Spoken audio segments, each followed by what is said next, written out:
Бәріңе сәлем, бұл Лео фильмс арнасы. Бүгін мен 2018 жылы шыққан «Комната желаний» деп аталатын фантастикалық триллері туралы айтатын боламын. Уезжайте из дома и немедленно, пока не поздно. Ерлі зайыптылар Мэтт және Кейт қала шетіндегі жаңа үйге көшеді. Жаңа үй жақсы тазалау мен күрделі жөндеуді қажет етеді. Кейт ас үйде тазалап жатқан кезде өлі құсты көреді. Әйелі оны аулада жерлегісі келеді, бірақ шуға алаңдап қалады. Ал құс жұмбақ түрде жоғалып кетеді. Мэтт үйде қабырғадағы тесікті байқайды. Түс қағазды жыртып, бұл құлыптанған үлкен есік екенін көреді. Көп ұзамай ауладан оның кілтін табады. Ерлі зайыптылар құпия есікті ашады. Кенеттен артындағы шамдар жыпылықтай бастайды. Ер адам жарықпен мәселені шешу үшін электрикке қоңырау шалады. Ал Кейт бөлмеде бір түрлі нәрсені сезінеді. Таңертең электрик келіп, жертөледе ескі және шатасып жатқан сымдарды көргенде қатты таңғалады. Ер адам онымен не істерін білмейді. Я такое первый раз вижу. Электриктің айтуы бойынша, бұрынғы қожайындары осы үйдің қабырғаларында өлтірілгенін айтады. Мэтт интернетке кіріп, қайтыс болған жұптың есімдері Пол және Мэдделин Шеффер екенін біледі. Күдіктінің кім екені әзірге белгісіз, олар оны Джон Доу деп атайды. Мамандығы бойынша Мэтт суретші, ол дәптеріне күдіктінің портретін салады. Ер адам жұмбақ бөлмеде бір бөтелке вискиді бітіреді де былай дейді. Черт, мне нужна еще бутылка. Күтпеген жерден толық бөтелке виски пайда болады. Мэтт бөлменің тілектерді орындай алатындығын түсінеді. Кейт жарықтың жыпылықтағанын көріп, күйеуіне барады. Ол бөлмеде көптеген жаңа заттардың пайда болғанын көреді.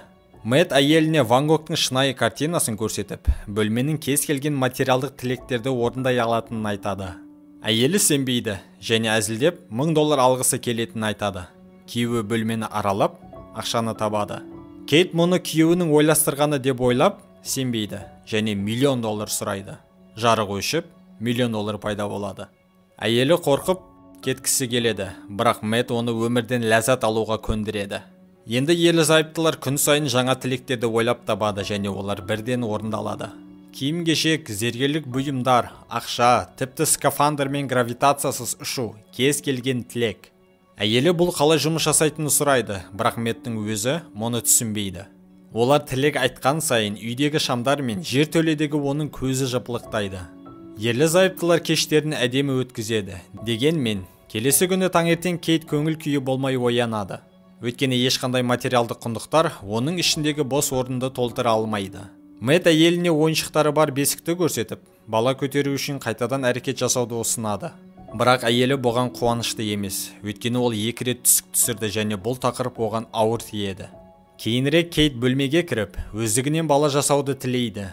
Күйеуі бұл туралы білген кезде, әйелінің онымен кеңеспегеніне ашуланады. Мэтт мұның дұрыс емес екенін айтады және әйелін бөлмеге оралып, баланың жоғалып кетуін тілеуін сұрайды. Ол бөлмеге кіреді, бірақ оны жасай алмайды. Содан кейін Мэтт қолына баланы алады, бірақ ол да бұл ауыр сөздерді айта алмайды. Сөйтіп, ерлі зайыптылар баланы қалдыруды шешеді. Мэтт Джон Доудың аяқталмаған суретіне қарап, тағы да қылмыскер жайында ақпарат іздейді. Қорқынышты оқиға бірнеше оңдаған жыл бұрын болған екен. Бірақ күдікті әлі тірі, ол психиатриялық ауруханада. Тергеу барысында ол бөлме мені мұны істеуге мәжбүр етті деп мәлімдеген. Мэтт ақша алып, ауруханаға Джон Доудан құпия бөлме туралы сұрауға барады. Ауруханада медбике 45 жылдан бері науқасқа тілшілерден басқа ешкім келмегенін айтады. Сонда Мэтт өзін журналист етіп таныстырады. Қартайған Джон күлімсіреп, бұл сәтте ұзақ күткенін айтады. Қарттан неліктен Шефферлер әулетін өлтірді деп сұрағанда, ол басқа амалым болмады деп жауап береді. Джон Доу Мэттке үйден мүмкіндігінше тезірек кетуге кеңес береді. Страшнее того, кто не может получить то, что хочет, только тот, кто получает все, что хочет. Мэтт жанармай құюға тоқтайды, бірақ бөлмеден алған ақшалар күлге айналғанын көреді. Ол тезірек үйге оралып, басқа заттарды да тексереді. Ван Гогтың картинасымен де сонда жағдай болады. Яғни үйдің табалдырығынан шыққан барлық материалдық заттар күлге айналады. Ашуланған Мэтт бөлменің қалай жұмыс істейтінін түсіну үшін бөлменің қабырғасын сындырады. Бірақ оның артында сымдардың үлкен шоғырын көреді. Түс қағаздың артында Мэтт үйдегі барлық сымдардың орналасқан картасын табады. Кейт баламен бірге серуендегісі келеді. Күйеуі бұл қауіпті екенін айтып, себебін түсіндірмейді. Аулада бала тоқтамай жылайды. Мэтт басында өзін ұстап тұрады, бірақ содан кейін көмекке жүгіреді. Үйге кіргізген кезде баланың ертөстік сияқты өсіп кеткенін көреді. Мэтт әйеліне бөлмедегі заттарды үйден шығаруға болмайтынын түсіндіреді. Бірақ Кейт баланың зат емес екенін айтады. Оған Шейн деген есім беріп, өзінің баласы сияқты өсіреді. Анасы балаға оның ауру екенін айтып, микробтардың салдарынан сыртқа шығуға болмайтынын түсіндіреді. Бала үйден шығуды аңсайды, ал ата-аналары әрқашан есіктерді құлыптап жүреді. Бір күні Кейт Мэттке келген посылканы алады. Жаңа тапаншаны күйеуіне беріп, артынан есікті жабу есінен шығып кетеді.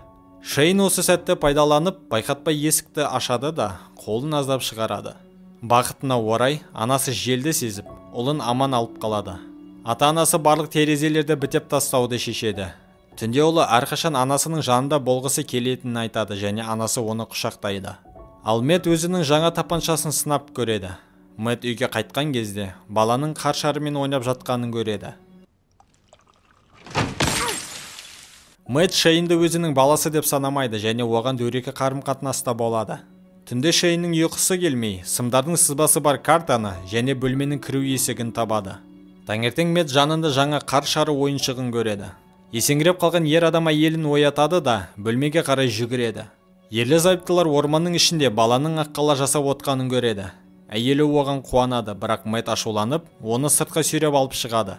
Ер адам Шейннің бұдан былай бөлмеге кірмеуін талап етеді. Бұл кезде бала оған тыйым салынса да, телефонға жауап береді. Мэтт телефон тұтқасын тартып алады. Телефонның арғы жағындағы Джон Доу олардың бала тілегенін біліп қояды. Кейт ас үйден әңгімені жасырын тыңдайды.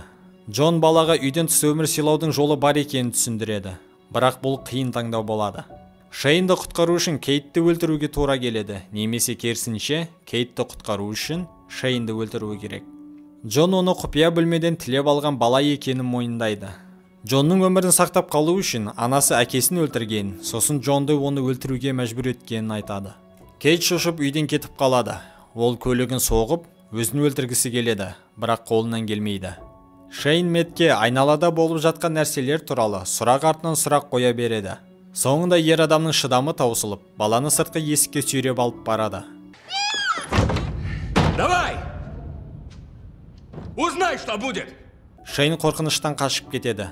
Мэтт айтқан сөздері үшін кешірім сұрайды. Бала ұйықтар алдында оған кітап оқуды сұрайды және олар бір-бірінің қасында ұйықтап қалады. Кейт қайтып оралған кезде бұл көріністі көріп, өзін тыныштандырады. Кейінірек ерлі-зайыптылар махаббатпен айналысады, ал Шейн оларды тесіктен бақылайды. Түнде Шейн ата-анасы ұйықтап қалғанда есіктің кілтін ұрлайды. Таңертең ерлі-зайыптылар баланың өсіп кеткенін байқайды. Ол үлкен жігіт болғанымен, бірақ ақыл есі сол күйі. Шейн тапаншаны ата-анасына бағыттайды. Кейт оны тыныштандыруға тырысады, бірақ Мэтт жігітке шабуыл жасайды. Кейт еденге құлап, есінен танып қалады.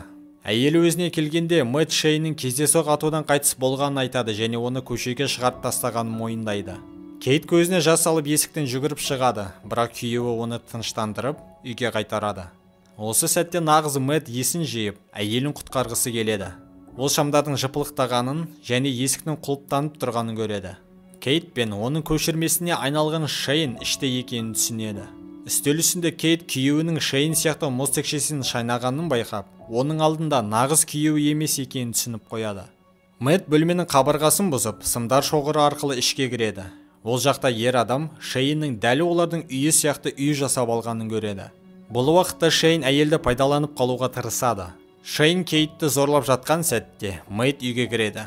Шейн дыбысты естиді. Соңында үшеуі дәлізде кездеседі және Кейт нағыз Мэттің қайсысы екенін түсіне алмайды. Олардың бірі Кейттің Шейн деп айқайына жауап бергенде, оны баспалдықтан итеріп жібереді. Шейн! Жігіт есін жоғалтып, өзінің шынайы келбетіне қайтады. Ерлі-зайыптылар сыртқа шыға алмайды, өйткені Шейн бөлмеден лабиринт жасап тастаған. Ер адамға идея келеді. Шейн төменге түсіп, Мэттке пышақ салады. Жігіт анасын тыныштандырғысы келеді, бірақ бұл жұптардың клондары екенін көреді.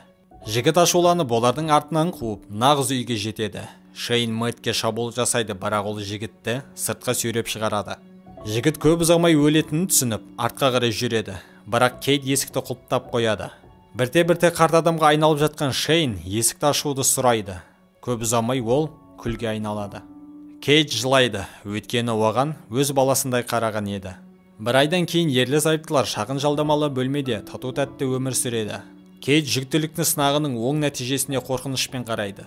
Өйткені ол баланы кімнен көтергенін білмейді. Күйеуі Мэттен немесе зорланған Шейннен. Үйде оның жанындағы шам жыпылықтай бастайды. Кейт олар әлі де сол тілек бөлмесінде қалып қоюы мүмкін деп ойлайды. Егер сіз осы жұмбақ бөлмеге тап болсаңыз, не нәрсені тілер едіңіз? Комментарийге жазып кетіңіздер. Достар, видеоны қарағандарың үшін үлкен рахмет. Арнаға тіркеліп, лайк басуды ұмытпаңыздар.